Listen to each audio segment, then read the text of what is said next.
La solidité, c'est souvent ce que l'on vaut. La fragilité, c'est ce que l'on vit. Ce que vous venez de voir, ce n'est pas de la force. C'est une façon de vivre avec la fragilité. Pendant longtemps, j'ai cru que vivre, c'était supprimer ce qui est fragile, corriger, renforcer, compenser. Et un jour, la vie m'a appris autre chose.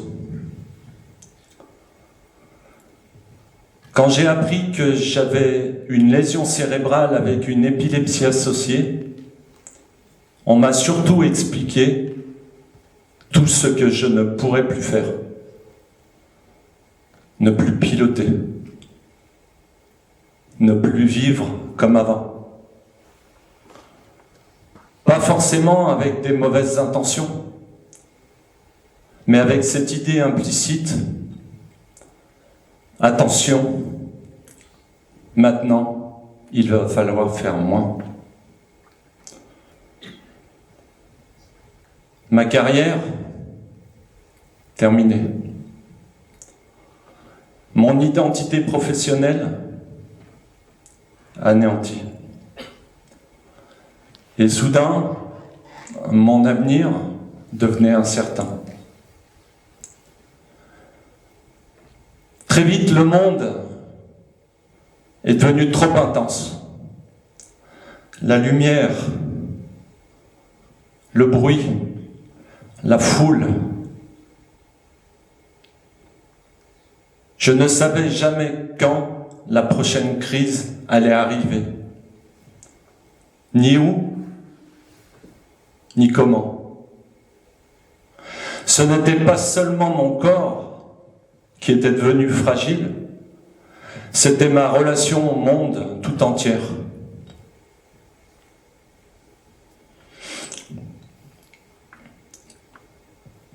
Un jour, je suis à la piscine. Je viens de terminer une séance de natation. Les bruits résonnent. Je sors de l'eau. Tout se brouille. Je ne sais plus où je suis. Je ne sais plus ce que je fais. Je ne sais plus. Les repères disparaissent, la lumière est trop forte, tout s'écroule.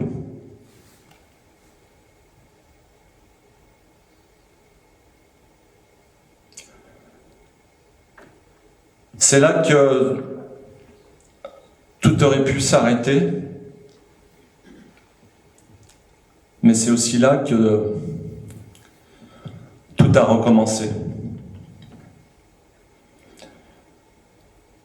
Un jour, j'ai une discussion très simple avec ma femme. Je lui dis, j'accepte de me soigner, mais je veux vivre, pas survivre, vivre. Ce n'était pas une déclaration héroïque, c'était une nécessité. Alors j'ai commencé à bouger, pas pour devenir plus fort, pas pour vaincre qui que ce soit, juste pour réapprendre à habiter mon corps. Un pas, puis un autre, un mouvement de bras, puis un autre. Au départ, c'était minime, presque invisible. Mais j'ai compris quelque chose d'essentiel. Le corps apprend par le mouvement, pas par la force, pas par la performance. mais par la régularité, la patience, l'écoute. Le sport n'a jamais été une fuite pour moi. Il est devenu un outil pour tester, pour ajuster, pour parfois reculer et pour recommencer. Les premières fois que j'ai repris des compétitions en trail, en ski de fond, en natation, la peur était toujours là. Quand je traversais un lac à la nage, quand je nageais en eau froide, je savais exactement où j'étais vulnérable. Parce que c'était dans l'eau, à la piscine, que j'avais vécu une crise. Et à chaque départ, il y avait cette question secrète: est-ce que ça va tenir? Je n'optais pas pour me dépasser. Je partais sachant que la fragilité était là et choisissant d'avancer malgré tout. Pas plus vite, pas plus fort, juste un peu plus loin.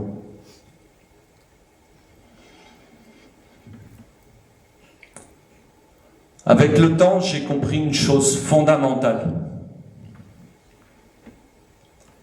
Le sport n'a pas supprimé ma fragilité. Il m'a appris à vivre avec, en mouvement.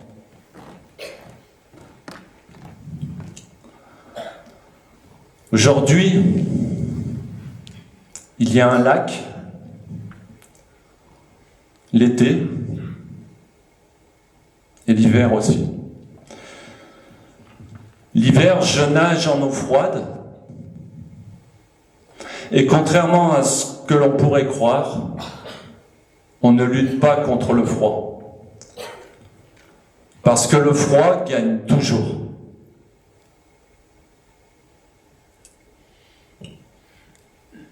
On ralentit, on respire,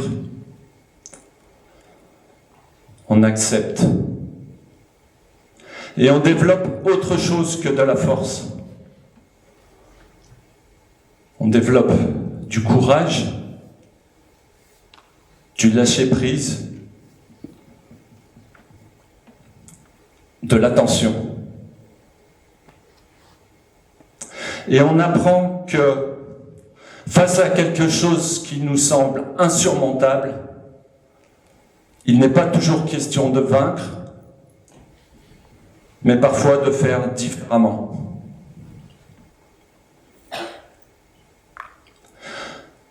On se trompe souvent sur ce qu'est la solidité. On l'imagine droite, rigide, parfaitement stable. Mais si vous regardez le vivant autour de vous, vous vous apercevrez que ce n'est jamais le cas. Les plantes poussent de travers, les arbres contournent les obstacles, les racines cherchent leur chemin et ils trouvent la lumière.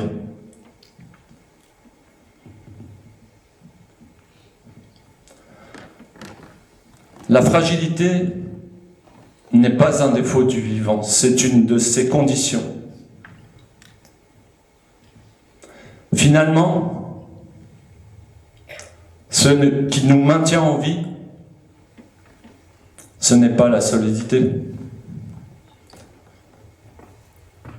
C'est apprendre à avancer en mouvement avec nos fragilités. Merci.